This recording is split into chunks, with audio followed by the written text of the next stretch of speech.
Let's break down the neuroscience in the brain with autism, ADHD, and dyslexia. We're going to cover a leading researcher in the space. Her name is Catherine Studley, and she's with American University in Washington, D.C., and she has some fantastic research that is the latest on kids and young adults with autism, ADHD, and dyslexia. So let's talk about the physical components of the brain first, just to lay the foundation. First of all, we have the left and right cortices. They're in the upper brain functions. That's what sometimes people refer to them as. And then behind those, we have what's called the cerebellum, which in Latin it means little brain or hind brain. And what Catherine Studley has been researching is the role of the cerebellum in cognition and neurodevelopment.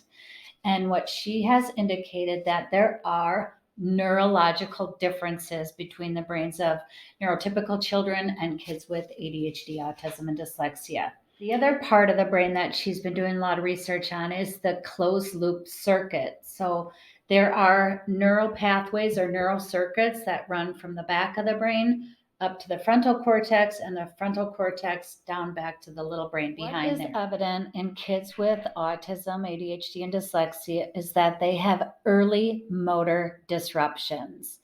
And these are breakdowns in motor development. It could be from primitive reflexes. It could be from 80% of kids with autism miss crawling. And what happens when we miss those early motor developments is that it causes a cascading effect from that hindbrain that we talked about all the way up to the learning part of the brain, the higher cortex. People often talk about the executive function. My kid needs to help with his executive function, which is true, but you have to work the lower brain and the upper brain together to get that impactful rate of change. Let's talk third about neuroplasticity. Neuroplasticity is the brain's ability to change from cradle to grave. The thing that you want to do or consider with intervention for your child or young adult is you want to achieve targeted plasticity from the lower brain functions all the way to the upper brain. So you want to train using targeted exercises that are incorporating feet, gross motor, rhythm and timing, balance, proprioceptive exercises.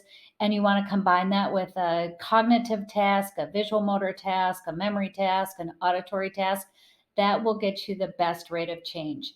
I'm Dolly Lowry, the CEO and co-founder of Brainiac by Canoe. We have a platform of brain health games for kids and young adults with autism, ADHD, and dyslexia. We've seen fantastic results over the last 3 years. And I encourage you to like and follow our videos, and please share this content with moms and teachers and caregivers who are struggling to find great solutions for their families. Thanks for listening.